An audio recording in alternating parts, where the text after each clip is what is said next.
Good afternoon to you, and welcome to the live proceedings of the National Assembly on the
Tuheshimiwa na tuombe.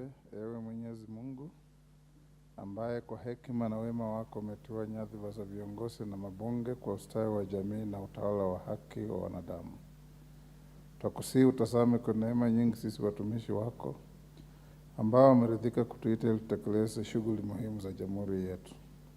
Twakuomba uteremshie baraka zako sisi tuliokutanika hapa, na utujalie tuyatende na kufikiria mambo yote yatakayofikisha mbele yetu kwa njia ya haki na uaminifu, ili utukufu na sifa zako ziendelezwe, na ili kustawisha amani, ufanisi na heri ya nchi yetu na wale ambao haja zao umezikabidhi mikononi mwetu. Amen.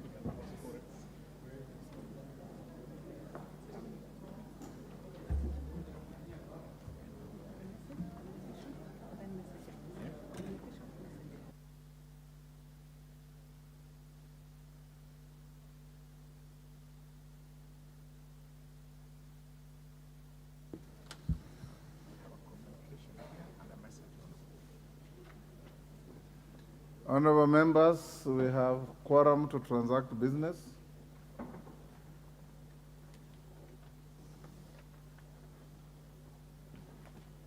Clerk.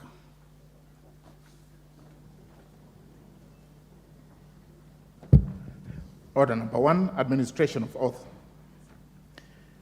Order number 2, communication from the chair.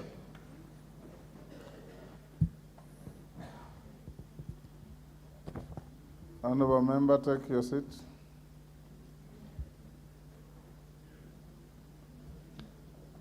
Honorable members have a communication on the consideration of the privatization bill, National Assembly Bill number 22 of 2023. Honorable members, you recall that during the afternoon sitting of Tuesday, 13th June 2023, the Minority Whip, the Honorable Junet Mohammed CBS MP, rose on a point of order and sought the indulgence of the chair on the manner in which the Privatization National Assembly Bill number 22 of 2023 should be considered by the committees of the House. The Honorable Minority Whip was of the view that the public participation to be conducted on the bill, which I refer to the Departmental Committee on Finance and National Planning, ought to be done jointly with the Public Debt and Privatization Committee. I did undertake to provide some direction on this. The Privatization Bill, National Assembly Bill number 22 of 2023, was published on 24th May 2023 and is sponsored by the leader of the majority party, the Honorable Kimani Ichung'wah MGH MP. The principal objective of the bill is to provide a revised regulatory framework for privatization of public entities to improve the efficiency and competitiveness of Kenya's productive resources. The bill further seeks to provide for the coordination and oversight of privatization matters. Standing Order 216 establishes the departmental committees of the House and assigns them specific functions. Paragraph 5C of the Standing Order expressly provides that a departmental committee shall study and review all legislation referred to it. Additionally, Standing Order 127.1 provides that a bill, having been read a first time, shall stand committed to the relevant departmental committee. As such, Standing Order 127, as read together with Standing Order 216.5, requires the committal of a bill for scrutiny and conduct of public participation to a departmental committee by default. This is primarily informed by the sector-specific and subject matter mandate assigned to each departmental committee by Standing Order 216.5C and the second schedule to the standing orders. Nevertheless, honorable members, the House has established exceptions to this rule through precedent and practice. The Speaker has referred bills to select committees of the House for scrutiny in specific instances. A case in point is the practice of the House of referring any proposal to amend the National Government Constituency Development Fund to the Select Committee on NGCDF. The decision is informed by the specialized mandate and functions assigned to the Select Committee and the unique background and content of the proposals in the bill. Members, take the nearest seats. The nearest seats.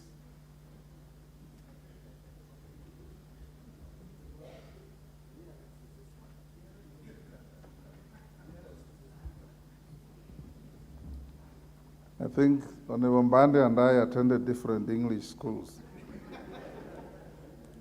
Indeed, honorable members, we recall that at the beginning of this 13th Parliament, I did refer the Statutory Instruments Amendment Bill 2022, the Parliamentary Powers and Privileges Amendment Bill 2022, the Petitions to Parliament Procedures Amendment Bill 2022, and the Public Finance Management Amendment Bill 2022, which are sponsored by the Deputy Speaker, the Honorable Gladys Boss, MGH MP, to the Procedure and House Rules Committee, owing to their unique background. The four bills all sought to implement various recommendations made during the review of the standing orders at the tail end of the 12th Parliament.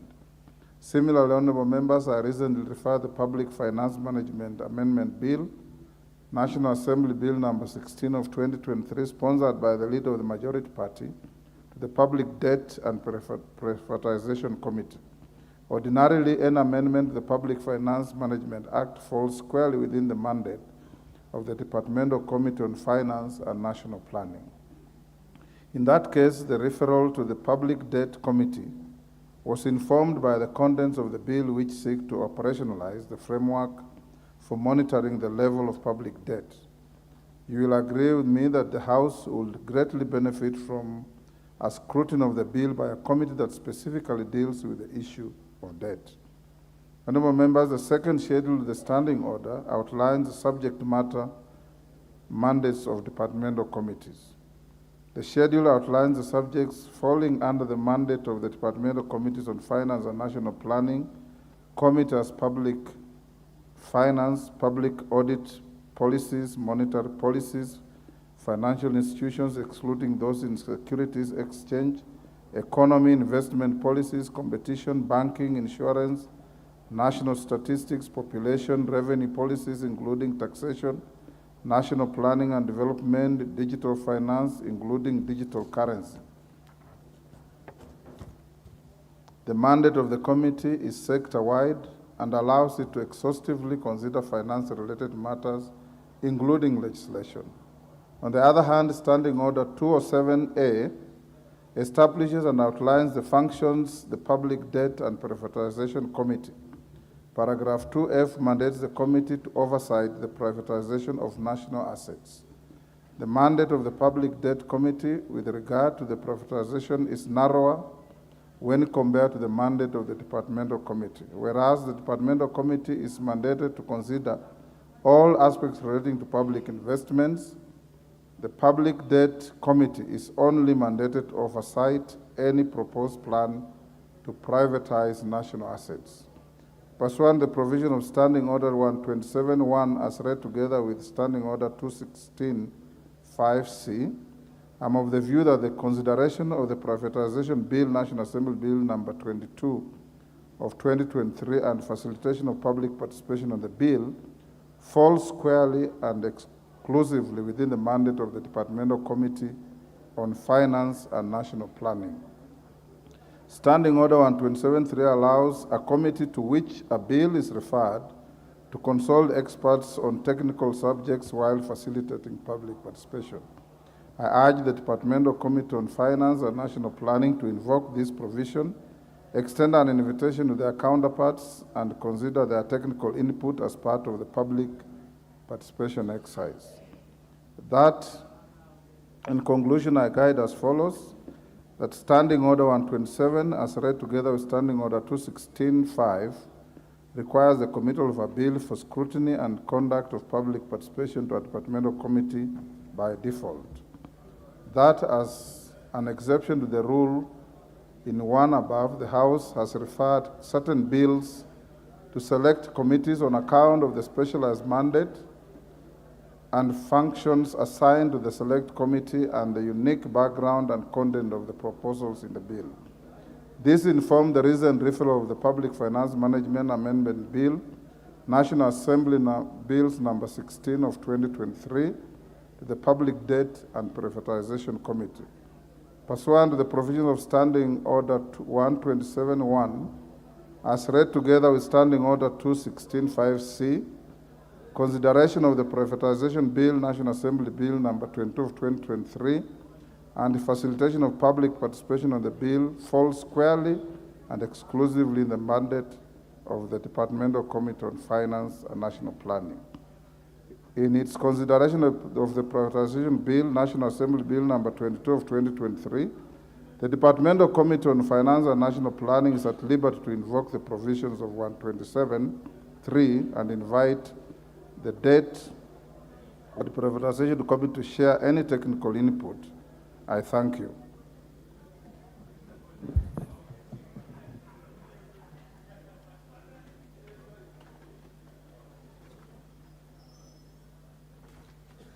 Next order. Order number 3, messages.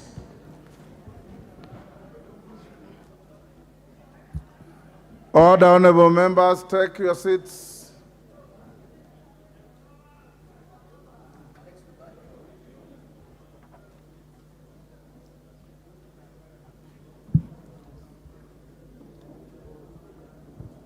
Take your seats, honorable member, take your seats.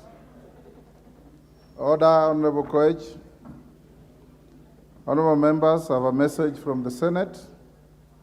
Honorable Koech and the colleagues, take the nearest seats.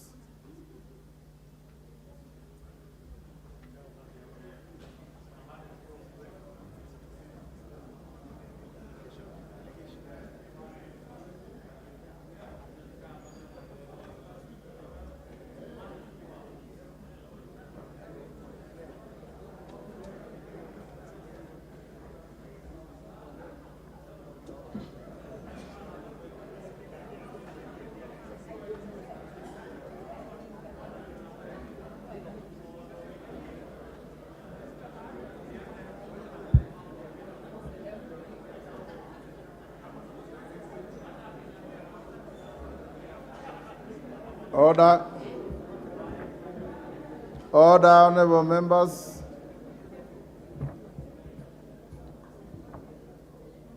Honorable members, as a message from the Senate, the passage of 3 Senate bills. Honorable members, pursuant to Standing Order 41.1 of the National Assembly orders, I wish to report to the House that on 19th June 2023, I received 3 messages from the Senate regarding passage of the following Senate bills. 1, the Equalization Fund Appropriation Bill, Senate Bills number 3 of 2023. 2, the County Vocational Education and Training Bill, Senate Bills number 3 of 2022. Order, honorable members. Order. And 3, the County Allocation of Revenue Bill, Senate Bills number 16 of 2023. Honorable members, the first message relates to the passage of the Equalization Fund Appropriation Bill, Senate Bills number 3 of 2023, published via Kenya Gazette Supplement number 7 of 31st January 2023. The bill seeks to authorize the issuance of a sum of money out of the Equalization Fund and its application towards the service of the year ending 30th June 2023 and to appropriate the said sums for certain public basic services in marginalized zones. In the message, the Senate on Tuesday, 6th June 2023, considered and passed the Equalization Fund Appropriation Bill, Senate Bills number 3 of 2023 without amendments. Honorable members, the second message relates to the passage of the County Vocational Vocational Education, and Training Bill, Senate Bills number 3 of 2022, published via the Kenya Gazette Supplement number 162 of 26 October 2023. The bill seeks to provide a framework for the establishment of systems for the administration of training in vocational education and training within the county. The message conveys that on Tuesday, 6 June 2023, the Senate considered and passed the County Vocational Education and Training Bill, Senate Bills number 3 of 2022 without amendments. The third message, honorable members, relates to the passage of the County Allocation of Revenue Bill, Senate Bills number 16 of 2023, published via Kenya Gazette Supplement number 52 of 27th April 2023. The County Allocation of Revenue Bill, Senate Bills number 16 of 2023, seeks to provide for the equitable allocation of revenue raised nationally among the county governments for the financial year 2023-24, as well as define the corresponding responsibilities of the national and county governments in connection to the said allocation. The message conveys that on Thursday, 15 June 2023, the Senate considered and passed the County Allocation of Revenue Bill, Senate Bills number 16 of 2023 with amendments. Honorable members, having considered and passed the three bills, the Senate now seeks the concurrence of the National Assembly on each of the bills, pursuant to Article 110 and 111 of the Constitution, and Standing Orders 46.1 and 116 of the Senate Standing Orders. The Standing Orders require the Speaker to cause a bill received from the Senate to be read a first time upon conveyance of its message. In this regard, you will notice that the two bills have been listed for first reading in the order paper for this particular sitting. After being read a first time, the bills will stand committed to respective committees as follows.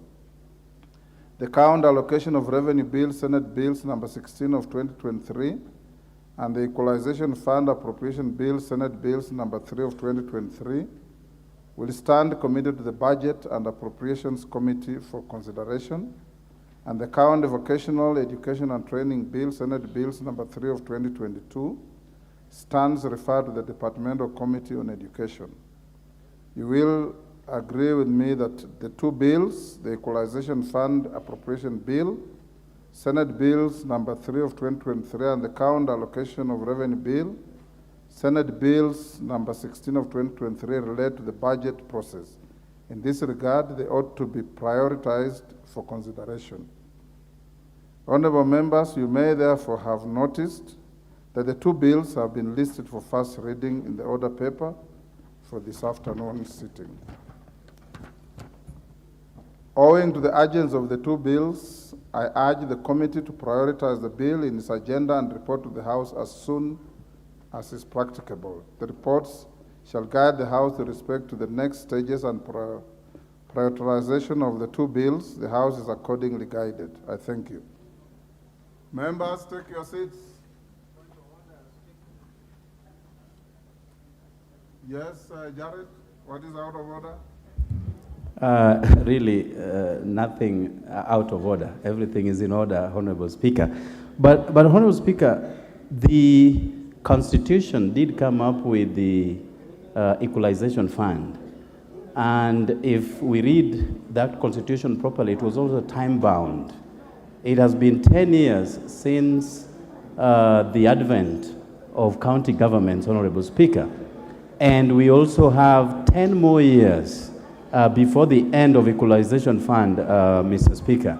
What did happen, Honorable Speaker, are that there were two warring factions on who to implement issues of Equalization Fund, Honorable Speaker. The county governments thought that that was money which was meant to be sent to those respective counties that qualified for Equalization Fund. Yet again, through line ministries, the executive thought that that was money that was to be controlled by the executive through respective line ministries, Honorable Speaker. This matter did go to court, and I'm not sure whether determination has already been made by the court of law as to who should implement these funds, Honorable Speaker. Because again, the idea behind the Equalization Fund was to bring everybody at par in terms of development, Honorable Speaker. But if we have had an inordinate delay for 10 years, and the Equalization Fund was to last 20 years, so we only have 10 years to go if that constitutional dictate is anything to go by, Mr. Speaker. So I do not know whether the courts have already pronounced themselves on this subject, and if so, who will then be implementing all the projects under Equalization Fund, Honorable Speaker, and I thank you.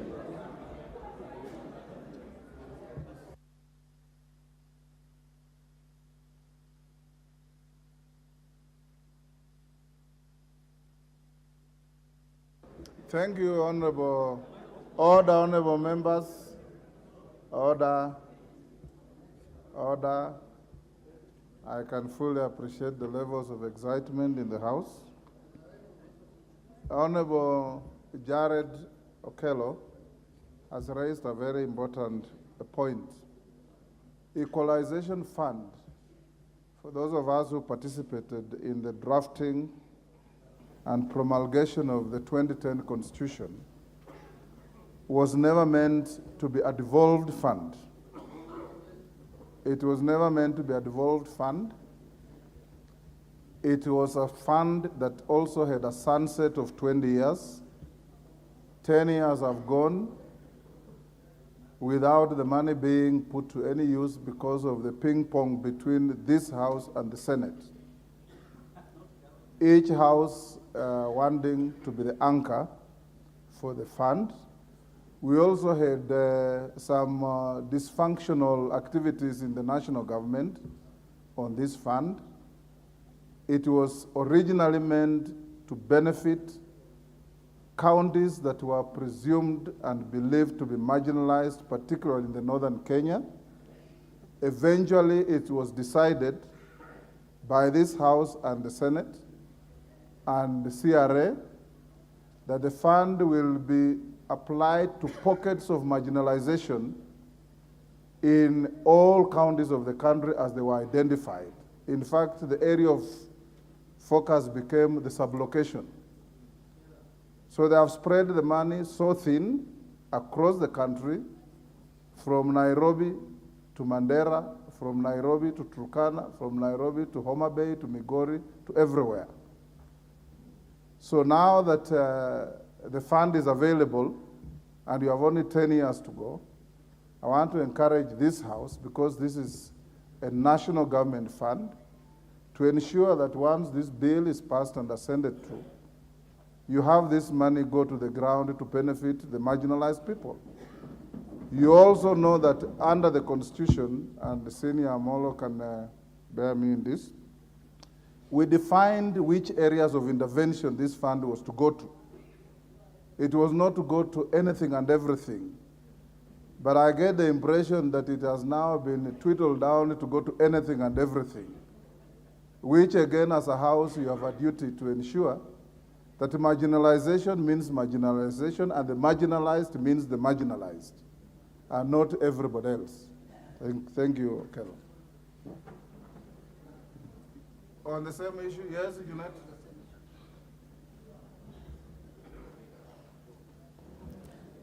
Mr. Speaker, this is a very important bill, as you said, and it's a very important bill that many Kenyans have been waiting for. But Mr. Speaker, now that we are seized of the bill, I want to urge the House to look at this bill critically. Mr. Speaker, as you've just alluded to, the way they have crafted the manner in which the money is supposed to be shared, Mr. Speaker, is really shocking. I don't know whether it has come to your attention, whether you have seen. Even sublocations that will not receive rain for 2 months qualify to be marginalized, Mr. Speaker. Some of them are inside Nairobi here. I don't know how a sublocation in Nairobi can be marginalized, Mr. Speaker. It is really shocking. Those people who did that division, how to divide the money, Mr. Speaker, how can you be marginalized in Nairobi, Mr. Speaker, of all places? You can be hungry in Nairobi and you need food, stipend, and such things. But in the sense of marginalization, you can't be marginalized in Nairobi. So, Mr. Speaker, there was a sinister motive. Actually, what caused the delay for the last 10 years, there were people who have refused to let go of that money, Mr. Speaker. And they know themselves. I don't need to mention names on the floor of the House. They refused to let go. Mr. Speaker, when this country got the new constitution and went to the devolved system, Mr. Speaker, people realized that now that there is equitable revenue share, it was in the vision of the makers of the constitution that those people who will not get enough revenue in the equitable sharing, this equalization fund can be used to uplift their standards, Mr. Speaker. It was an intervention fund. It was not an entitled fund. Now people are turning it to a fund that is entitled to everyone. Mr. Speaker, I just want to put on record that the way it was being done was wrong, and the House must look at it this time fresh, Mr. Speaker, and then the people who deserve it must get it, Mr. Speaker. I'm told even Githunguri has been listed as a marginalized place. There's nothing like that. Order, honorable members. We rarely open a message from the other house for debate, and we'll leave it there. The bill is listed for first reading. It will come for second reading shortly. And those of you with strong views on the issue, be ready to debate the bill. But as I told you, the delay in the disbursement is because of the ping pong between many players, including this House. Honorable members, allow me to recognize a delegation from the National Assembly of the Republic of South Africa.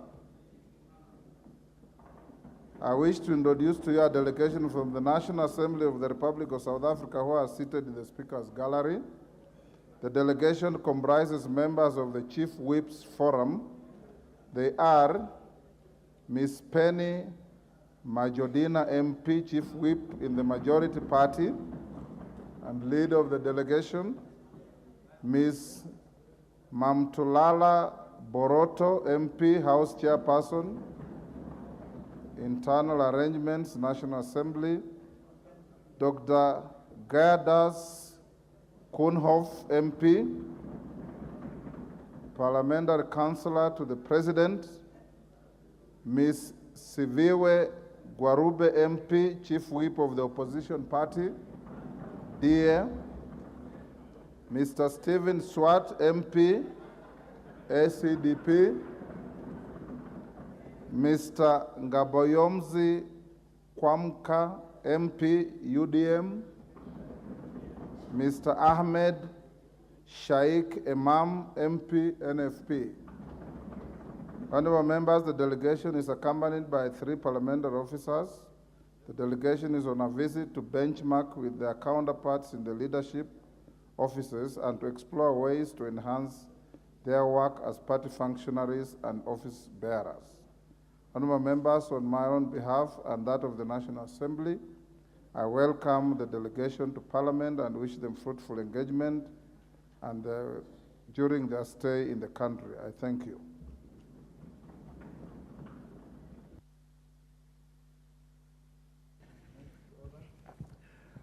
Order number 4, papers.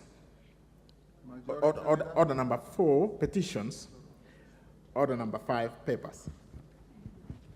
Majority Leader. Give me the mic. Thank you very much, Honorable Speaker. Honorable Speaker, I beg to lay the following papers on the table of the House today, Tuesday, 20th June 2023.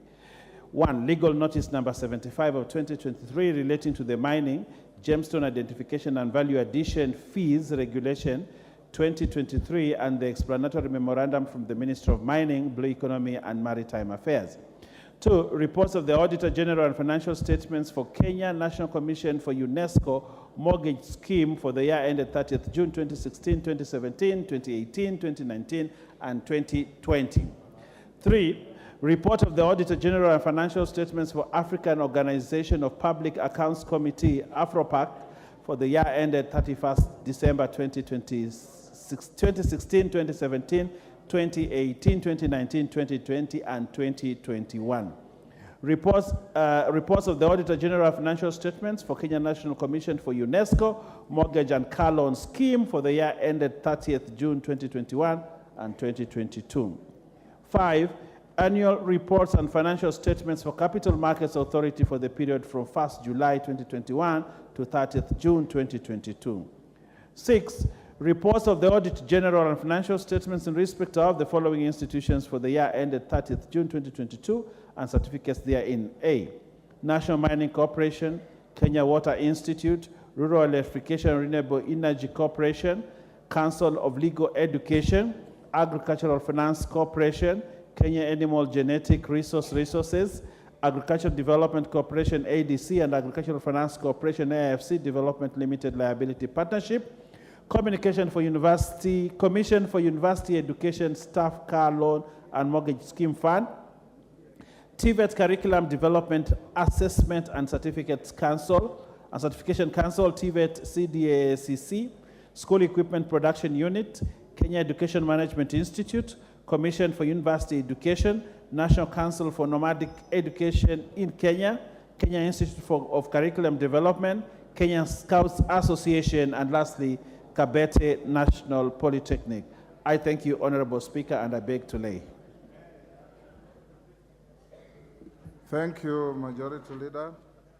Chairperson, Departmental Committee on Housing, Urban Planning, and Public Works. Thank you, Speaker. I beg to lay the following paper on the table of the House today, Tuesday, June 20, 2023. The report of the Departmental Committee on Housing, Urban Planning, and Public Works on its consideration of the National Construction Authority Amendment Bill, National Assembly Bill number 59 of 2022. Thank you. Thank you, Johanna. The Chairperson, Public Investments Committee on Governance and Education.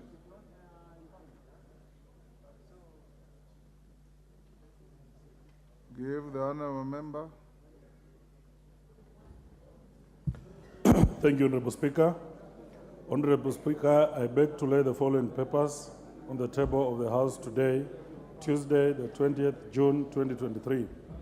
Number 1, first report of the Public Investments Committee on Governance and Education on its consideration of the report of the Auditor General on the financial statements of state corporations, regulatory and governance agencies for the financial years 2018-2019, 2019-2020, and 2020-2021, and 2, second report of the Public Investments Committee on Governance and Education on its consideration on the report of the Auditor General on the financial statements of state corporations, training colleges / institutions for the financial years 2018-2019, 2019-2020, and 2020-2021. I beg to lay, Honorable Chair. Thank you. Chairperson, Budget and Appropriations Committee. Ndindi Nyoro. Yeah, thank you very much, Honorable Speaker. Honorable Speaker, I beg to lay the following paper on the table of the House today, Tuesday, 20th June, 2023. Report of the Budget and Appropriations Committee on its consideration of the second supplementary estimates for financial year 2022-2023. Thank you very much, Honorable Speaker. Next order. Order number 6, notices of motion. Chairperson, Public Investments Committee on Governance and Education. Thank you, Honorable Speaker. Honorable Speaker, I beg to give notice of the following motion, that this House adopts the report of the Public Investment Committee on its consideration of the report of the Auditor General on the financial statements of state corporations, training colleges / institutions for the financial year 2018, 2019, 2019, 2020, and 2020, 2021, laid on the table of the House Tuesday, 20th June 2023. Thank you. Next, the Chairperson, Budget and Appropriations Committee. Thank you very much, Honorable Speaker. Honorable Speaker, I beg to move that pursuant to the provisions of Standing Order 120, that this House resolves to reduce the publication period of the Appropriations Bill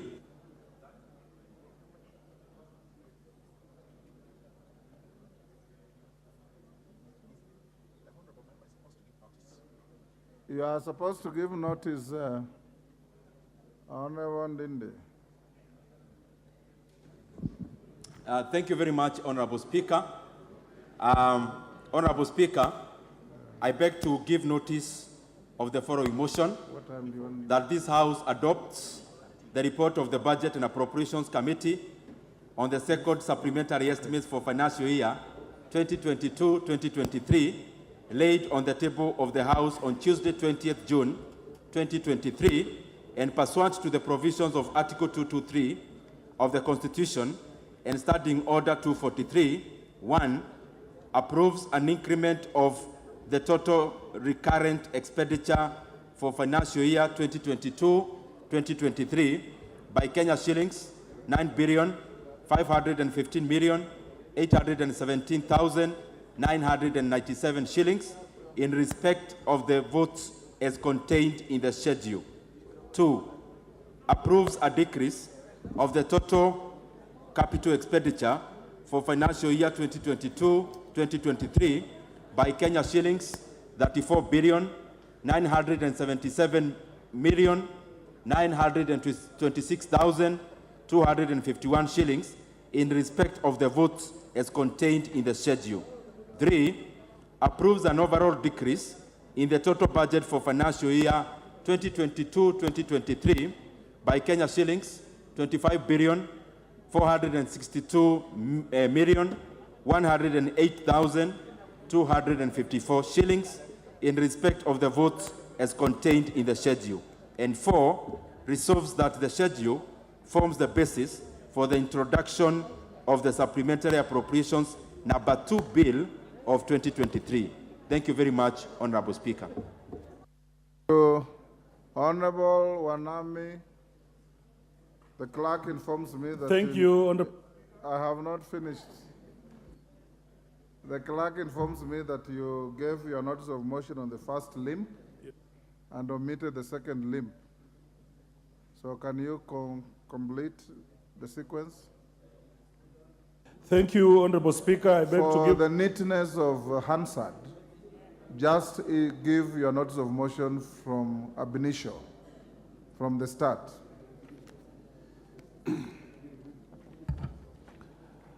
Honorable Speaker, I beg to give notice of the following motion, that this House adopts the report of the Public Investments Committee on its consideration of the report of the Auditor General on the financial statements of state corporations, regulatory and governance agencies for the financial year 2018-2019, 2019-2020, and 2020-2021 laid on the table of the House on this Tuesday, 20th June 2023.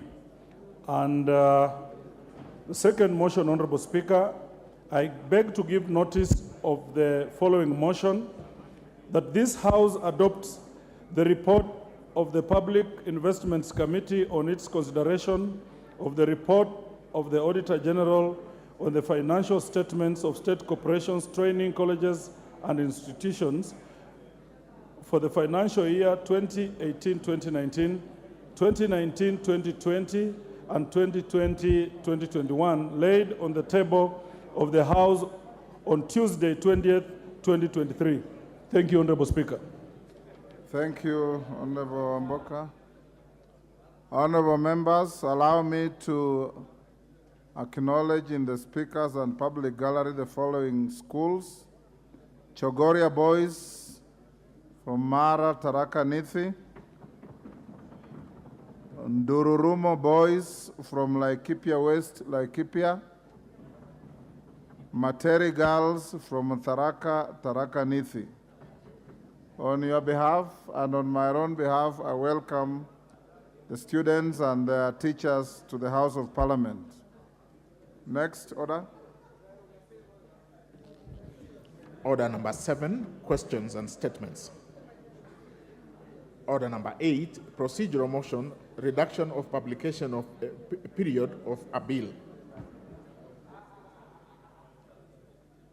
Chairperson, Budget and Appropriations. Thank you very much, Honorable Speaker. Honorable Speaker, I beg to move a procedural motion that is on the reduction of publication period of a bill.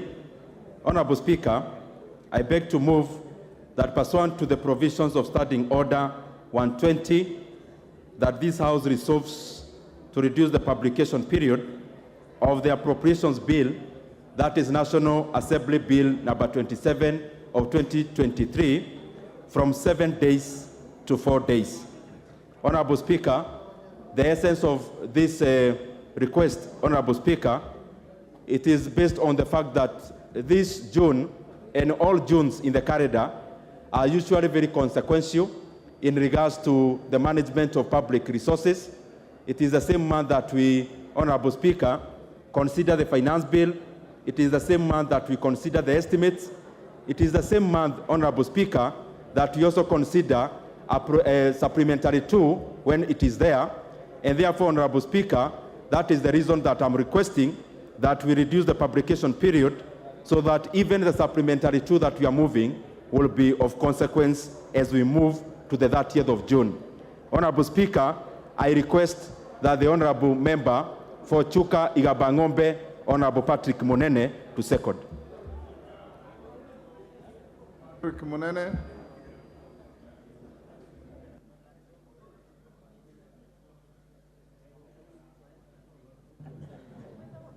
Thank you, Mr. Speaker. Mr. Speaker, I stand to second the motion, second the mover, that we shorten the publication period for this bill. Mr. Speaker, I wish first to thank the Budget Committee and all members of this House. It has really been a busy time for this Parliament, having to go through the budget estimates, now looking at the finance bill. Mr. Speaker, as we come to the close of the financial year in June, there are so many things to be done, Mr. Speaker. There are so many things we need to address as a country. So, Mr. Speaker, based on these things, I wish to support the mover that we need to shorten the publication period of this important bill so that we can allow it to go through the House and the country to move on, Mr. Speaker, as we close the financial year. Finally, Mr. Speaker, on behalf of Tharaka Nithi County, I wish to welcome Chogoria girls and Materi girls in this House. Thank you, Mr. Speaker. Thank you, Honorable Munene. If I were you, I would have extended the welcome to all the 3 schools. Honorable members, I now propose the question, which is that pursuant the provisions of Standing Order 120, this House resolves to reduce the publication period of the Appropriation Bill, National Assembly Bill number 27 of 2023, from 7 days to 4 days. Honorable members, I now put the question, which is that pursuant the provisions of Standing Order 120, this House resolves to reduce the publication period of the Appropriation Bill, National Assembly Bill number 27 of 2023, from 7 days to 4 days. As members of that opinion say aye. Will those of the contrary opinion say nay? The ayes have it. Next order. Order number 9, the Appropriation Bill, National Assembly Bill number 27 of 2023, first reading. A bill for an act of Parliament to authorize the issuance of a sum of money out of the Consolidated Fund and its application towards the service of the year ending on the 30th June 2024, and to appropriate that sum and a sum voted on account of by the National Assembly for certain purposes, services and purposes, public services and purposes. Order number 10, the County Allocation of Revenue Bill, Senate Bill number 16 of 2023, first reading. A bill for an act of Parliament to provide for the equitable allocation of revenue raised nationally and among the county governments for the 2023-2024 financial year, the responsibilities of the national and county governments pursuant to such allocation, and for connected purposes. Next. Order number 11, the Equalization Fund Appropriation Bill, Senate Bills number 3 of 2023, first reading. A bill for an act of parliament to authorize the issue of a sum of money out of the Equalization Fund and its application towards the service of the year ending 30th June 2023 to appropriate that sum for certain public basic services and for connected purposes. Order number 12, the Appropriation Bill, National Assembly Bill number 27 of 2023, second reading. Yes, Honorable Ndindi Nyoro. Thank you very much, Honorable Speaker. Honorable Speaker, I beg to move that the appropriations bill, I beg to move the appropriations bill, National Assembly Bill number 27 of 2023, Honorable Speaker. Be now read a second Be now read for a second time. Thank you very much. So go ahead. Thank you very much, Honorable Speaker. The essence of this bill that we are moving. Order, Honorable Ndindi. Honorable members, the bill being moved by the Chair of Budget will be allocated no more than 45 minutes. After he moves and is seconded, I'll give an opportunity to the minority and majority leaders, and if need be one or two more, then we move to order number 13. I'm doing this for the simple reason that the bill is a replica of what you did in the Committee of Ways and Means in the House, and it has no new material that would require extensive debate, but I will see how it goes. I want you to go to Finance Committee latest by 4. Ndindi Nyoro, proceed. Thank you very much, Honorable Speaker, for that chance. And for the neatness of the answer, Honorable Speaker, allow me to do it again. That, Honorable Speaker, I beg to move that the appropriations bill, that is National Assembly Bill number 27 of 2023, be read for the second time. Honorable Speaker, the reason why we are introducing this bill, Honorable Speaker,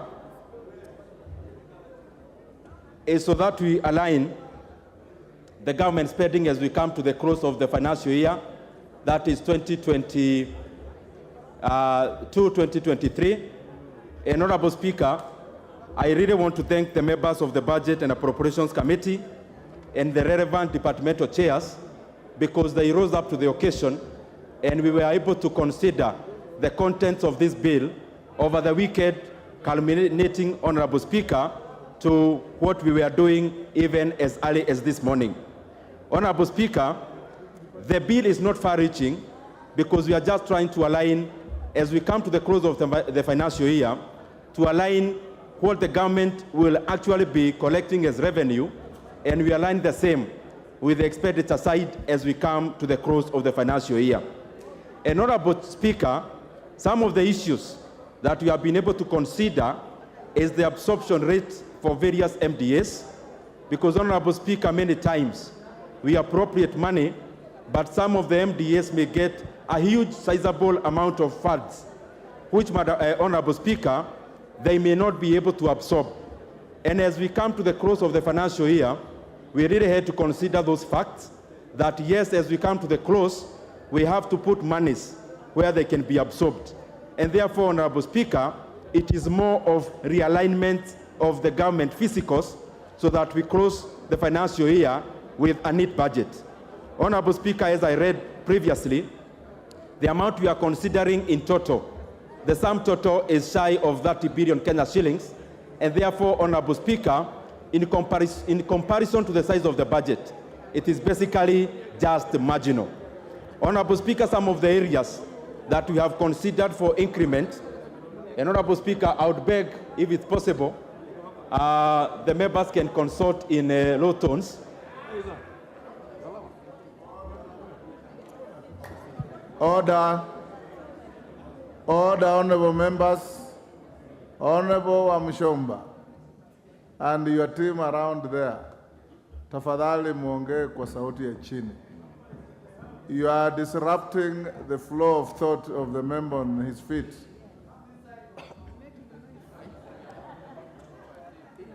Go on. Yes. Thank you very much, Honorable Speaker.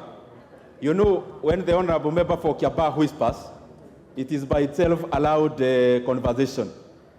He's very gifted in public speaking and also in whispers. Honorable Speaker, some of the areas that we considered for increment is, for example, in the sector of water, where one of the projects that have stored for a very long time, called the Dwake Dam, we were able to allocate Kenya shillings 5 billion because they have the absorption capacity as we come to the close of the financial year in June 30th. Honorable Speaker, we have also been able to align a few things in irrigation, in the water sector, in ICT, in security, and several other MDAs in regards to the supplementary estimates number 2. But as I come to the close, because I know we also have very many businesses today that we need to put our thought into and our voice into, I do not wish to belabor the point. But because I have the mic, Honorable Speaker, and some of the things that we said, and especially when we were considering the estimates for 2023, 2024, majority of the members of this House were not here. Allow me, because we are still in the budget process, to highlight below, Honorable Speaker, that even as we consider the supplementary estimates, Honorable Speaker, in the year 2022-2023, through the budget that we read of 3.679 trillion Kenya shillings, there are very important things, Honorable Speaker, that I wish to bring to the attention of the members, and especially because by the time we were moving, majority of us, Honorable Speaker, we are already engaged in other things.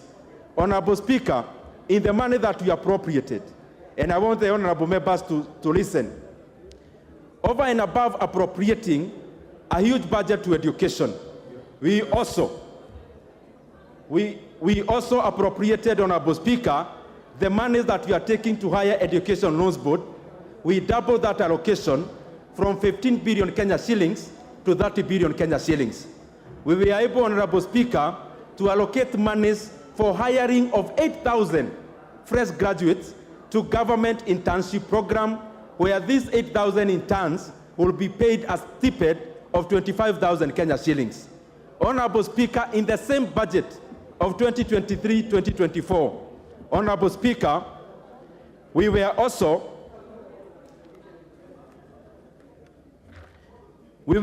Honorable Speaker, able to allocate monies, Honorable Speaker, to NGCDF, Kenya shillings, 10 billion Kenya shillings, where every constituency here will be getting Kenya shillings 25 billion to Kenya shillings 25 million to Kenya shillings 40 million every financial year. Honorable Speaker, as we move the appropriations bill, which incorporates whatever we were discussing last week, Honorable Speaker, it is important for members to understand that. I only highlighted the issue of the supplementary because it will be coming along, but the bill we are moving, Honorable Speaker, is for the appropriations bill in regards to the debate that we had last week. Honorable Speaker, I wish to request that Honorable Tongoyo seconds this motion. Tongoyo.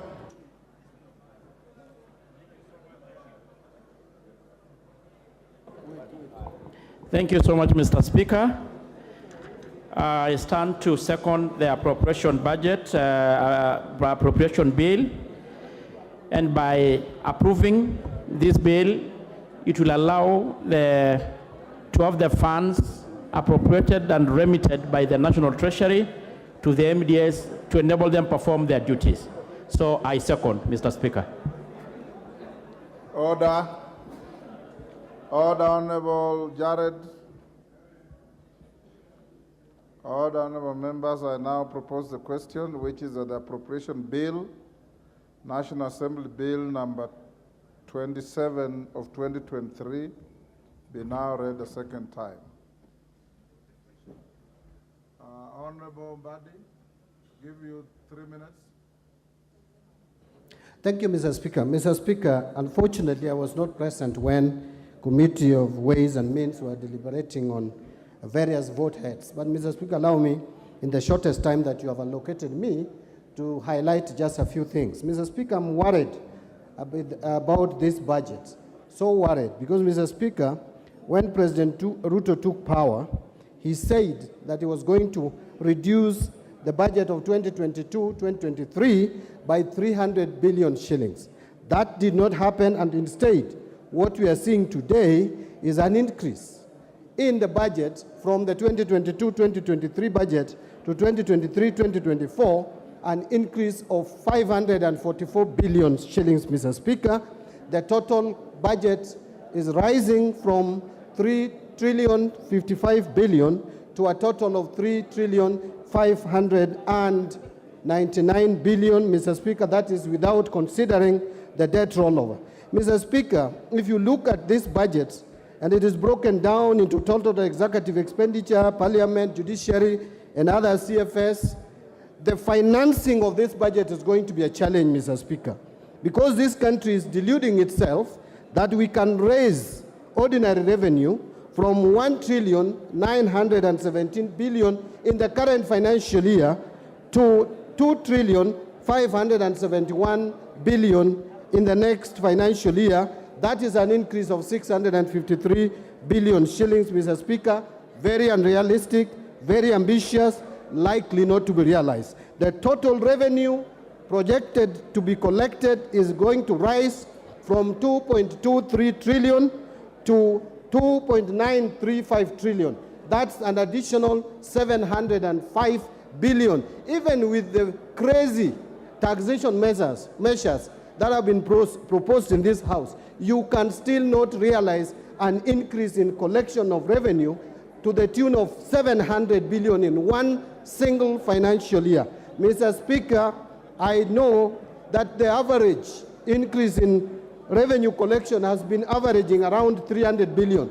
Now, if we are not going to be able to collect or able to raise the budget, the revenue by 700 billion, what will happen is either the programs will not be implemented, or if they have to be implemented, it will be at a cost, meaning we are going to increase the budget deficit from the proposed 635 billion to almost close to 1 billion shillings. And Mr. Speaker, that is not far-fetched, because at the moment, from September 30th, Mr. Speaker, to March 31st of this year, in a period of just 6 months, the Kenya Kwanza government has borrowed 689 billion shillings compared to the similar period when President Uhuru was in power, when only 405 billion was raised. So this talk that we hear all the time, that Kenya Kwanza is curtailing and managing debt, it is just hypocritical, it is theoretical, but the actual fact is that Kenya Kwanza is borrowing monies more than what President Kenyatta did borrow. And so we are headed into a situation where this country is going to face financial distress, Mr. Speaker. I want to stop there, Mr. Speaker, but my concern is that this budget is not likely to be financed from the revenue projections that we have. Thank you, Mr. Speaker. Minority Leader. Mr. Speaker, let me make a few comments on this bill. First and foremost, it's obvious that we are still being too optimistic as a country. And we seem to be doing the same things year in, year out, and expecting different results. Mr. Speaker, looking at the current budget for 2023-2024, what is going to happen is the usual things. One, we are going to start projects which we shall not be able to complete. Two, we are going, where we start projects, we are going to be able to incur further pending bills. And as you can see from the current budget, not much money has been allocated to service the pending bills.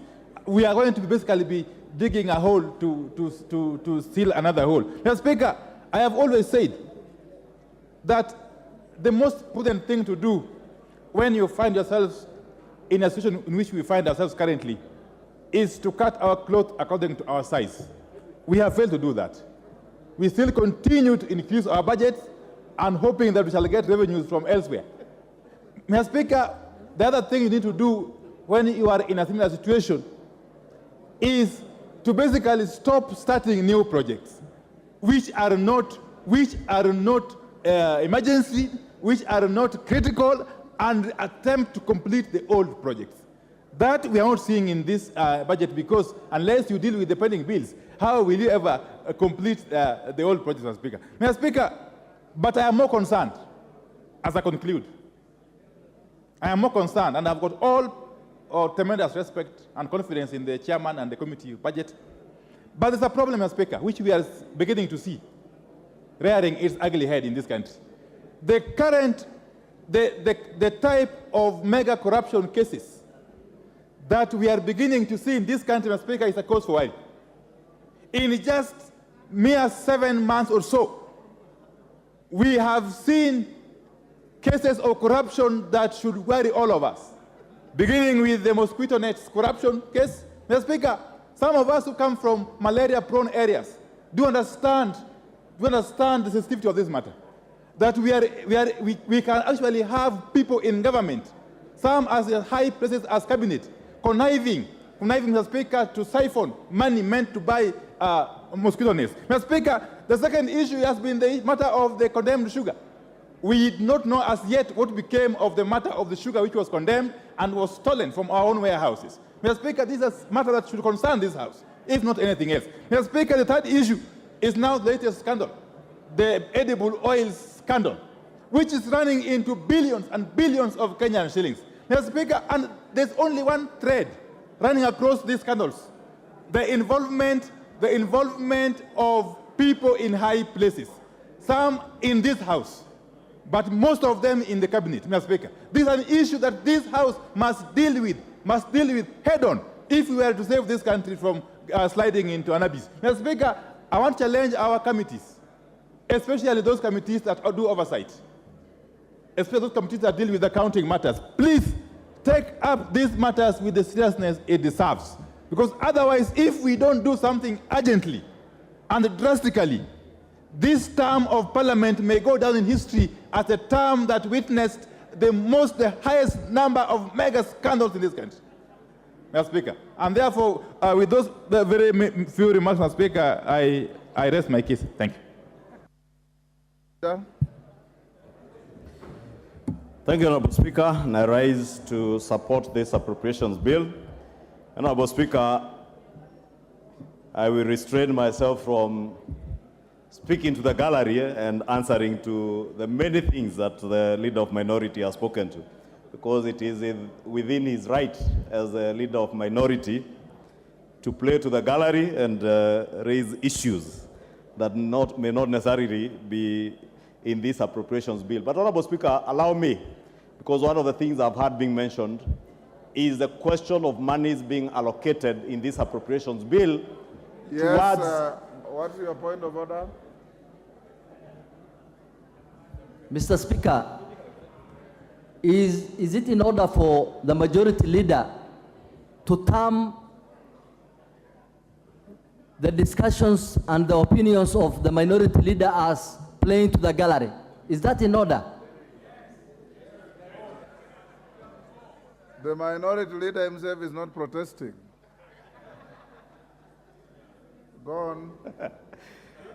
Honourable Speaker, it's good to indulge that honourable member. He was simply seeking for attention, but I have the minority leader's attention. I don't need his attention.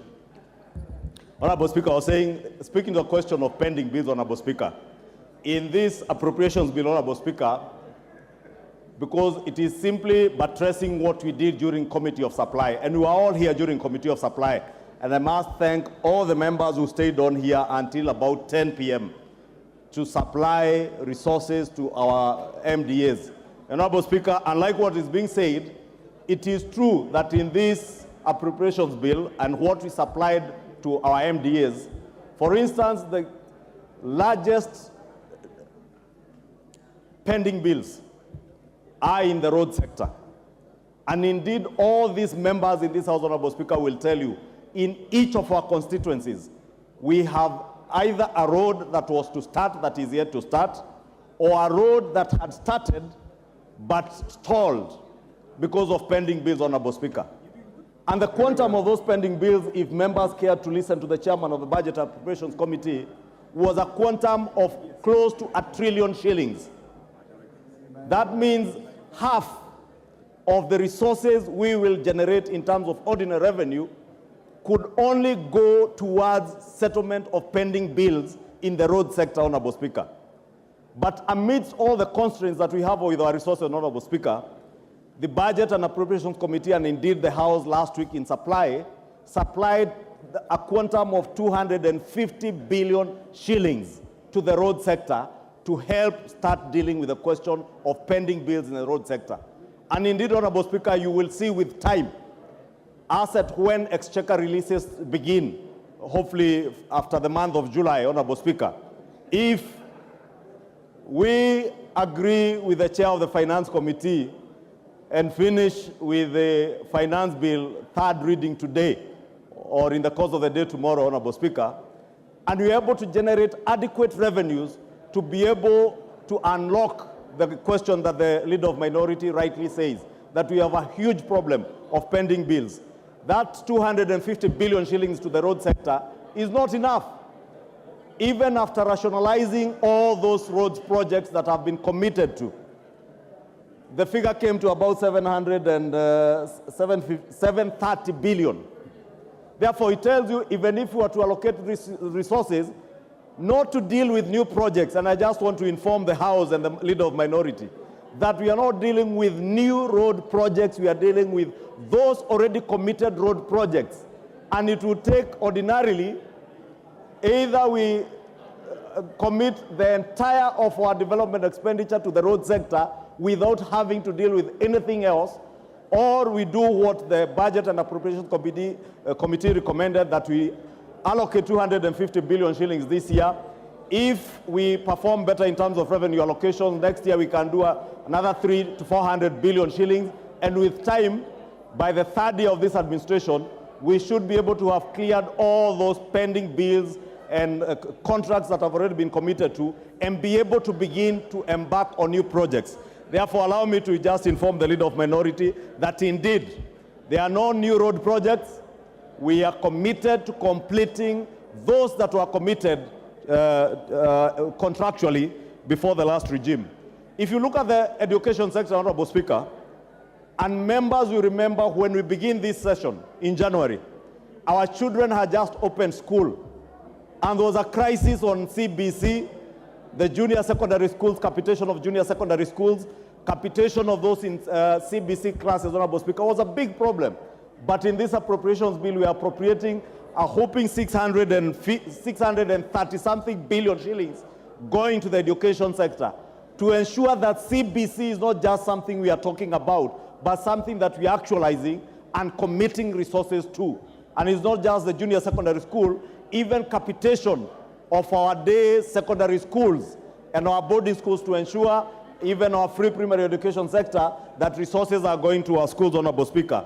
Honorable Speaker, there is also money that has been appropriated to the social services sector. And you have seen in the press recently, Honorable Speaker, as much as our media houses have a quarrel to pick with us, and therefore they will go to great lengths to demonize what is not being done or what is supposed to be done, and they will eloquently carry out investigative series on how many octogenarians have not received their cash transfer schemes, but I never see them cover when they are receiving this money. But I want to tell them today, we are appropriating adequate resources to ensure that our elderly and vulnerable in society, Honorable Speaker, are able to access their money, their cash transfer, including orphans and PWDs in our communities that access money from government. We have allocated inadequate resources within the social services sector, Honorable Speaker, to ensure that Yes, all Jared, these people are able to access their money. Majority Leader. Yes, Honorable Jared. I know what Jared wants to say. Mr. Speaker, this new emerging character of disparaging the media that does nothing but to shine bright light in the dark corners of government, I think should stop, Honorable Speaker. What is We your point get of order? informed through the media, we get news through the media, and if somebody has a beef to pick with the media, they have professional bodies around the media houses. What is Honorable the Speaker. point of order, Jared? My point of order is to ask the majority leader, together with his surrogates, to stop disparaging the media, Honorable Speaker. The media plays an important role to this country and to the world at large, Honorable Speaker, and I thank you. Ichungwa, endelea. Honorable Speaker, allow me to ignore what only warrants to be ignored. Honorable Speaker, in this appropriations bill, in conclusion, Honorable Speaker, we have allocated immense resources to our own pet subject of CDF. And I know, Honorable Speaker, CDF is misconstrued out there to be money that belongs to these members of parliament. But CDF is money that belongs to our voters, the people who have sent us to this house, Honorable Speaker. And the resources that have been devoted to CDF this financial year, Honorable Speaker, will not only go to supplement what has been devoted through the Ministry of Education, that's 630 billion shillings going to the Ministry of Education, but also to supplement our bursary schemes, Honorable Speaker, in our constituencies, to ensure that the children who have been committed to schools, who are getting school capitation, that school capitation is not adequate and is not enough. Those children need school bursaries. Honorable Speaker, we are talking about digital hubs in our constituencies. I want to ask members of parliament, now that the government, and I am sure the ICT committee will be briefing members on this, is intent on establishing ICT innovation hubs in every ward in our constituencies, to at least in the next financial year, as we retreat for the short recess, which, Honorable Speaker, I know many of the members will retreat to do their proposals. As you engage with members of the public, it is good to inform members of the public that there are those innovation hubs in each of the wards, so that you also devote in your CDF proposals and budgets a bit of money for construction and equipping of those ICT hubs. Government has, through ICTA, the ICT authority, has adequate equipment in terms of the digital equipment, computers, and also ensuring that you have connectivity in those ICT hubs, so that we also help our children, our young men and women in our constituencies who have no jobs, to be trained under the Jitume program, to be able to access online jobs and be able to work from the ICT hubs, and also to work from home and access online jobs even outside the country, Honorable Speaker. Honorable Speaker, let me just conclude. I visited SOT Technical in Bomet County, and I don't know if the Member of Parliament is here for Bomet Central. And I was impressed, Honorable Speaker, with the kind of work where you find students, 21 to 24-year-olds, who are working online and earning their $20, $25 an hour, and they are working right from their own classroom in those ICT hubs. And therefore, even with the establishment of all our TVETs in the constituencies that have TVETs, those who are yet to start TVETs in their constituency, I also want to encourage you. And I have seen a number of members, I did here during contribution in the second reading of the budget and appropriations report, a number of members pointing out that they have no TVETs in their constituencies. Please, in your CDF allocations this year, allocate money, the 10 million shillings that is required from CDF, NGCDF, so that you get the counterpart funding from the Ministry of Education for those TVETs, and establish these ICT hubs, because they will go a long way into securing job opportunities for millions of our young people who are jobless, many who are well educated, many who are technically tech savvy, and would be able to access these online jobs, Honorable Speaker.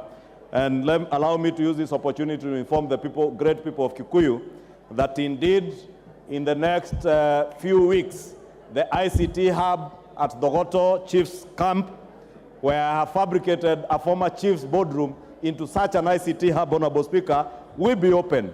Kikuyu Town ICT Hub will be open. Keno Village Polytechnic ICT Hub will be open in the next few weeks. And so will be Nachu Technical TVET, Honorable Speaker. And the computers are already on the ground, Honorable Speaker. And as I encourage other members of Parliament to follow suit, because I want to lead by example, Honorable Speaker. That is why I'm speaking to these ICT hubs, because I appreciate that millions of our young people are jobless, and they can access jobs not just through the housing fund levy that we have set up to build houses, Honorable Speaker, that will create jobs, but we can also create jobs through online jobs where people will be able to work right from their homes. Honorable Speaker, with those very many remarks, allow me to support this appropriations bill and urge the House to support it. And hopefully, at the conclusion of this debate, as we get into the finance bill, we shall all rise to the occasion, because what we have appropriated in this appropriations bill is what we shall be financing in the finance bill. And I do hope even the myriad of amendments that I see on the order paper will be towards the goal of helping government realize higher revenues, so that we also don't get deeper into the pit of borrowing, Honorable Speaker. And with those many remarks, I beg to support. Honorable members, allow me to invite the mover to reply.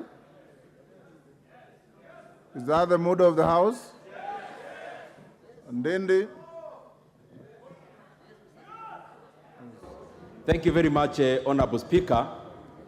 And I wish to thank every participant of the entire process since we started. This process did not just start on the estimates. We started the process of making the budget for 23-24 last year. We have held public participations. We have held sector working groups.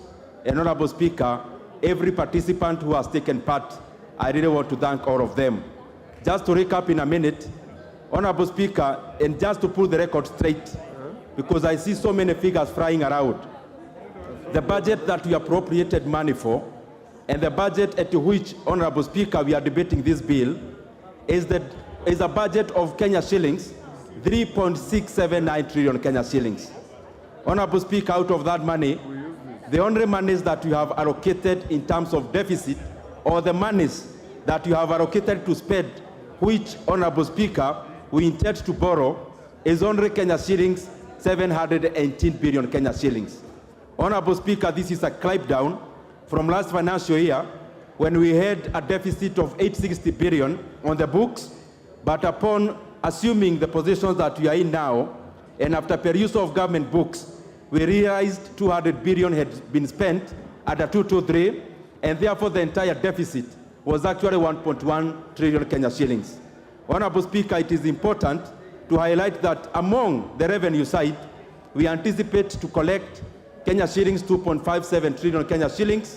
In terms of ordinary revenue, we anticipate to collect or to have or to receive 42 billion Kenya shillings in terms of grant.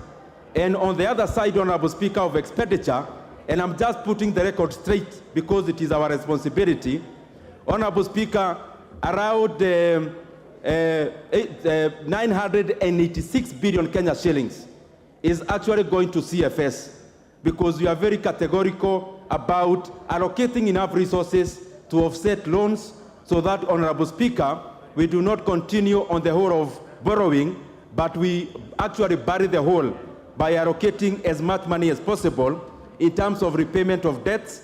And that is why in the kitty of CFS, we allocated Kenya shillings 986 billion. Honorable Speaker, we have also increased the allocations to our counties. The equitable share, we enhanced from 370 billion to 385 billion Kenya shillings. Honorable Speaker, I know there have been issues with the exchequer, but Honorable Speaker, this has been most because of the jittery markets we have, and especially across foreign markets, which we have not been able to realize the monies we had anticipated to borrow for the last financial year. And therefore, Honorable Speaker, we had to resort to domestic markets, where again we are paying a premium in terms of interest rates.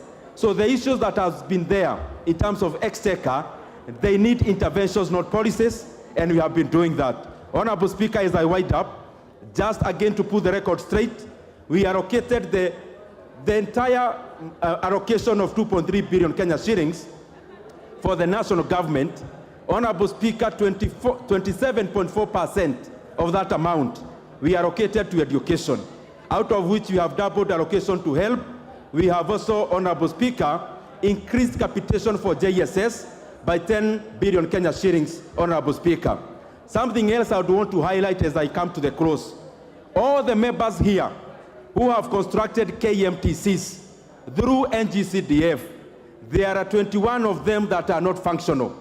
We have allocated 1 billion Kenya shillings into KMTC to hire additional lecturers and staff. We have also allocated monies to operationalize all the 21, Honorable Speaker, KMTCs. There are 181 markets that were started by former President Mwai Kibaki through the ESP program. Honorable Speaker, we have allocated 3 billion Kenya shillings for all the entire 181 markets so that Kenyans can start realizing the utility of those markets. Honorable Speaker, just again for members to be... Junet, order. What is the point of order, Junet? Speaker, I wanted to bring to the attention of the Chair Budget Committee that, Mr. Speaker, doing the appropriation is one thing, but having the real money is another thing, Mr. Speaker. He has sold here a rosy, Mr. Speaker, a heavenly affair that we have given 1 billion to this man, 2 billion to that lady. But, Mr. Speaker, what is the level of absorption, Mr. Speaker? Will this money really come to the... He's an optimist, you are a pessimist. That makes the Honorable Speaker, in answering Honorable Junet, as I started the moving of this bill, if you realized, I actually took the first minutes to talk about the supplementary estimates too. It was deliberate. It was deliberate to show that there are only marginal changes that you are making to the budget you are exiting. And we also anticipate to have actually almost no changes in the budget of 2023-2024 because we have been very modest, we have been very realistic in the projection of revenues. But as I come to the close, Honorable Speaker, it is good to also highlight that we allocated 5 billion Kenya shillings to fertilizer subsidy so that our farmers, and I want to assure the farmers of Kenya from this house, that as we go to the next season, both the small season and the other one, Honorable Speaker, the Kenyan farmers will be buying fertilizer at a cheaper price than they bought last season, Honorable Speaker, because we have allocated enough monies for the subsidy. Honorable Speaker, there are very many other good things that we have allocated in that budget, 250 billion Kenya shillings in terms of roads, and also, Honorable Speaker, an unprecedented amount of figure or funds that will be going to power and especially rural electrification. Honorable Speaker, as we move forward, we'll be seeking to enlarge our revenue bracket, Honorable Speaker, by especially necessitating the MDAs that can collect A&A to be able to optimize, Honorable Speaker, and we are already doing that through the allocations and also through policies. Honorable Speaker, I wish to thank all members who have taken part, and I wish and I beg to reply. Thank you very much.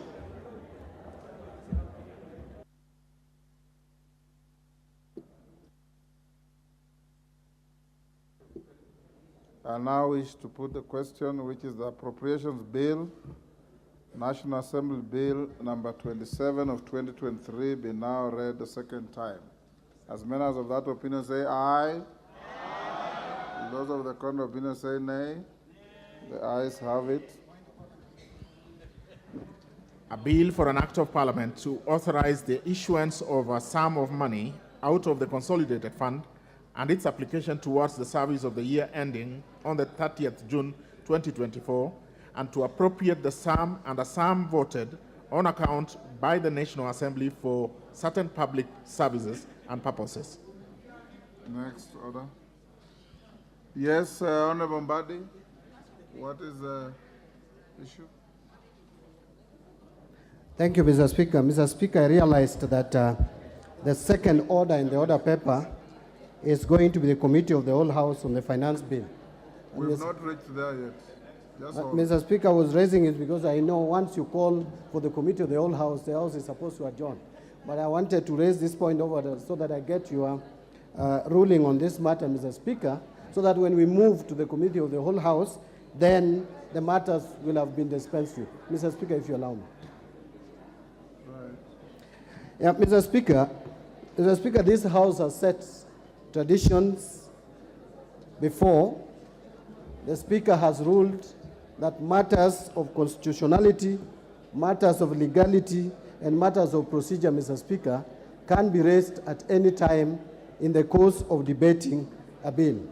Mr. Speaker, Article 259 actually speaks to the interpretation of the Constitution, and that it should be done in a manner that would promote its purposes, values, principles, and advance the rule of law and contribute to good governance.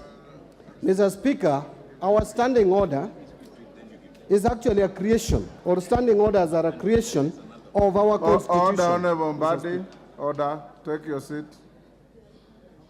The matter you are raising was actually raised by the distinguished member for Arieda on Thursday. I promised to give a response to it, and I have a ruling I want to deliver on it. So you're actually flogging a dead horse. It is a matter that is already on Hansard, and the Honorable Otienda Amolo prosecuted it very well. I can see you just headed the same direction, so I will stop you there and allow me to move on to give my response to what Honorable Otienda Amolo raised.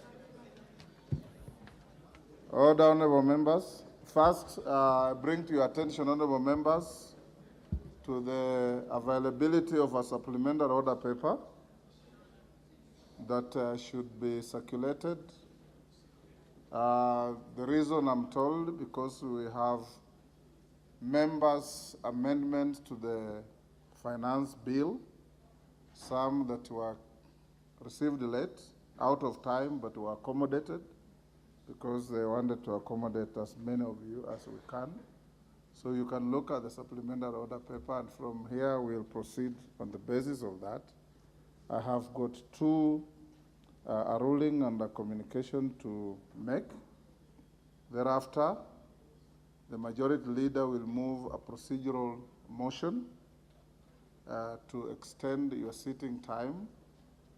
And given the enormity and the interest in the matter of the finance bill, House Business Committee today directed that where possible, today you'll sit up to the end of the day.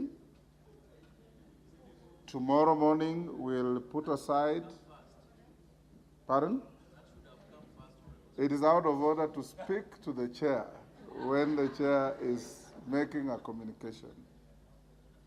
We will then tomorrow morning, if we will not have finished with the finance bill, put aside your private member's business to deal with it. If you will not have finished by the afternoon, again, we'll have a procedural motion for you to sit up to the end of the day. The end of the day means midnight. That's when the day ends.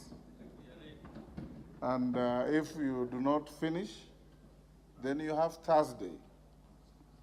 The House Business Committee has directed that if there is need, a procedural motion will be moved for you to sit on Thursday morning up to 1 o'clock, and the afternoon, if possible, up to the end of the day.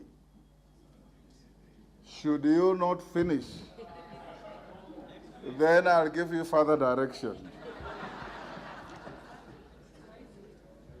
Honorable members, you will recall that during the afternoon sitting of Thursday, 15th June 2023, before the budget presentation by the Cabinet Secretary for the National Treasury, the Honorable Otienda Amolo, Senior Counsel MP, rose on a point of order and sought procedural guidance on adherence with the Standing Order 244C with regard to the introduction, consideration, and passage of the Finance Bill 2023 by the House.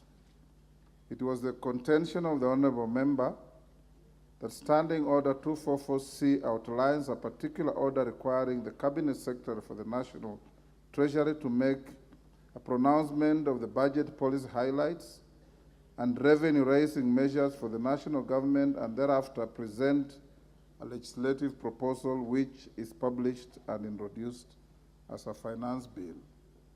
According to the member, a strict reading of Standing Order 244C would therefore indicate that the House had jumped the gun by concluding the second reading of the finance bill before the appearance of the Cabinet Secretary for the National Treasury.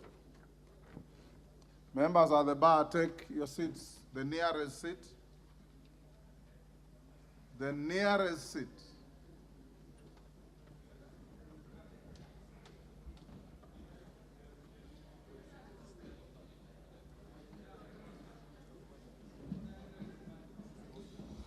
Honourable members, at the time I did indicate to the Honourable Otiende Amolo that Standing Order 244C had been rendered negatory by a court decision and offered to share the relevant judgment after the sitting.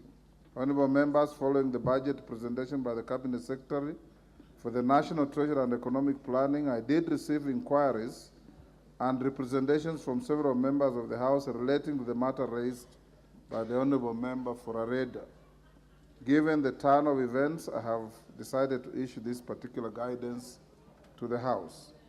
Honourable members, from the inquiries and representations received, I have isolated two issues in relation to the consideration of the finance bill that require clarification. These are: one, the effect of the court judgment alluded to in my response to the Honourable Otiende Amolo to the manner of considering and passing of a finance bill, the procedure applicable to the consideration of a finance bill in light of the provisions of Section 39A and 40 of the Public Finance Management Act 2012 and Standing Order 244C, and the effect of the presentation of the budget statement on the consideration of the finance bill, of a finance bill.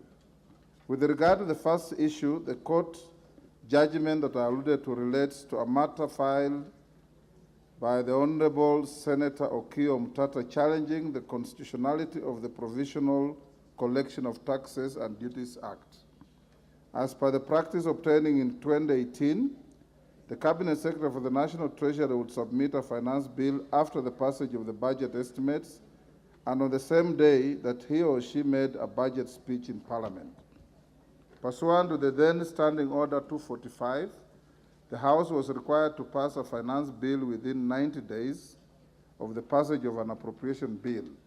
In the interim, the House would consider and pass a motion operationalizing all the revenue-raising measures proposed in a finance bill for the period between its publication and its passage in line with the provisions, in line with the Provisional Collection of Taxes and Duties Act 1959.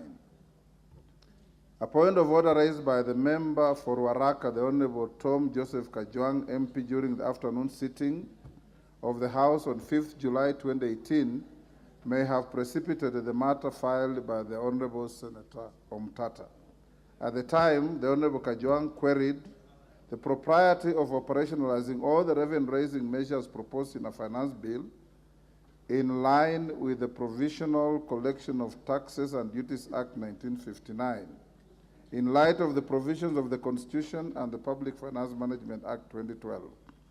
The Hansard records that several current members of the House ventilated on the point raised by the Honourable Kajwang then, including the Majority Leader, the Honourable Kimani Ichung'wah, MGH MP, the Honourable John Mbadi, and the Honourable Makali Mulu, MP.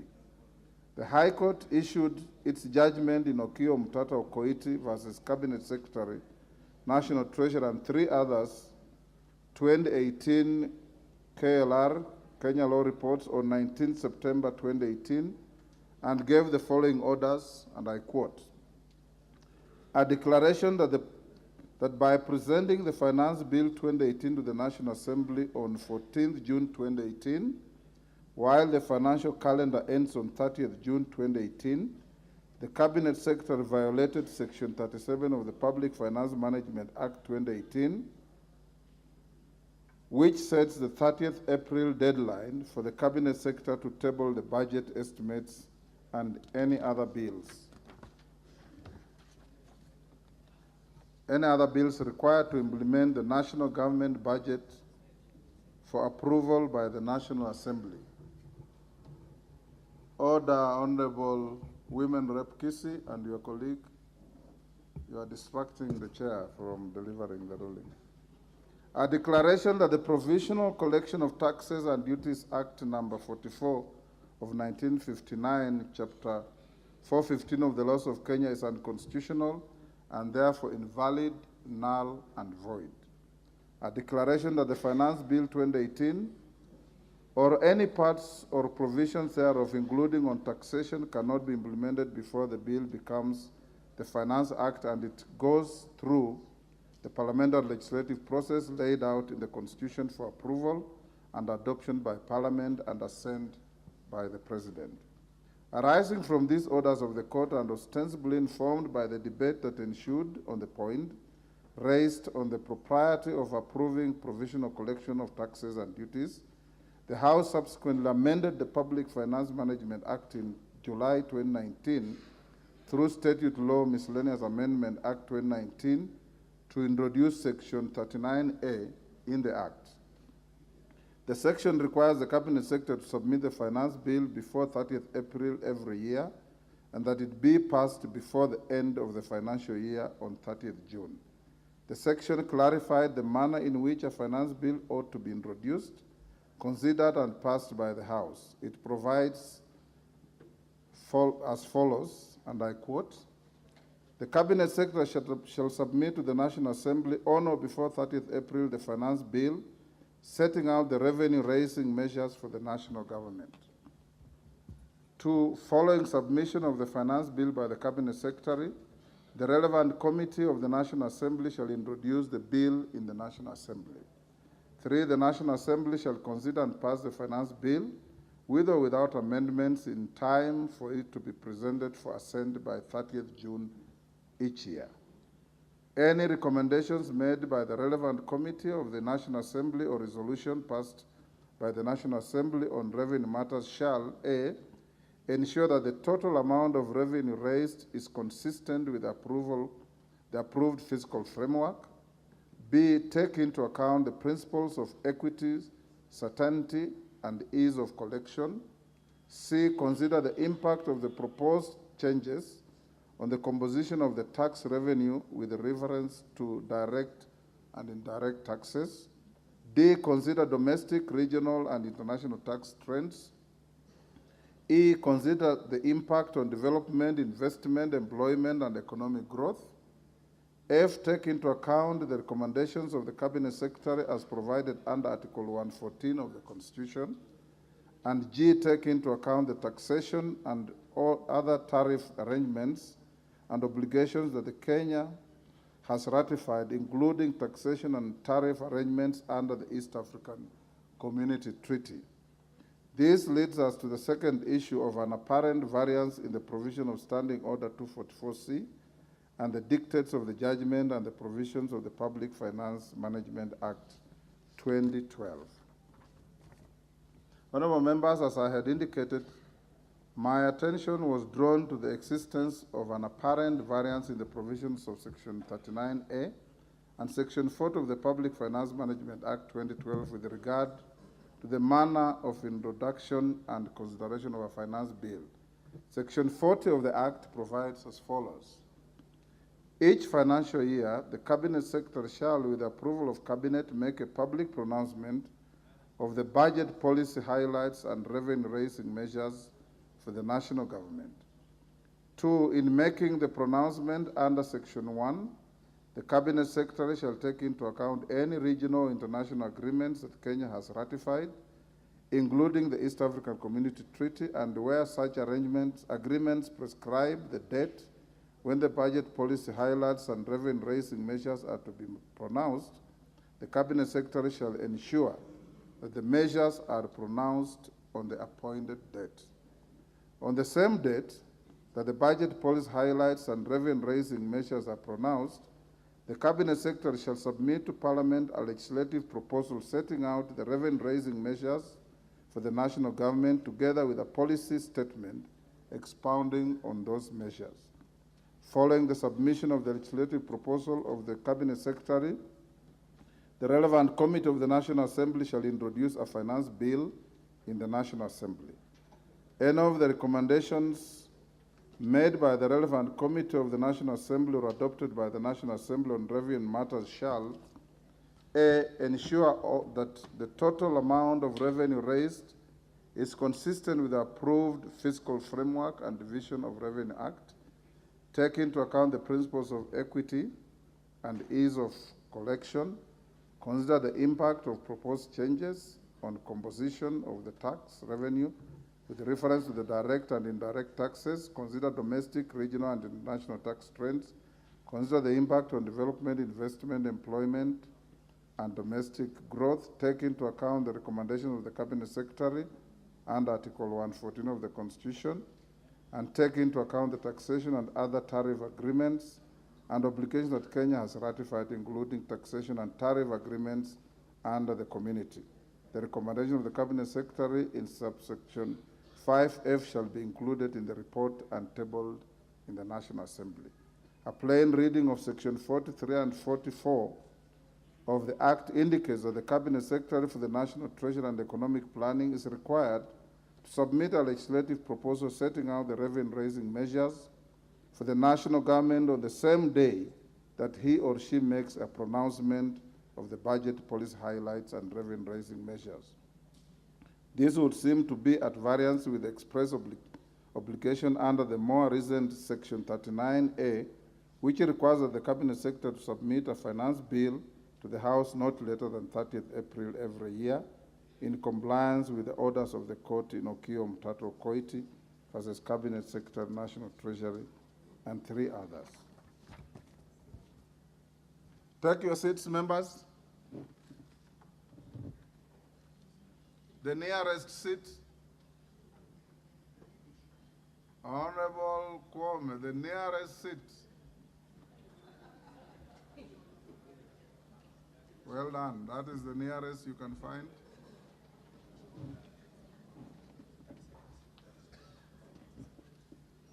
Honorable members, in my view, a purposive interpretation to bridge the apparent conflict between the two provisions requires the application of established principles of statutory interpretation and reference to the practice, precedent, and conduct of the Cabinet Secretary and House since the court judgment was issued.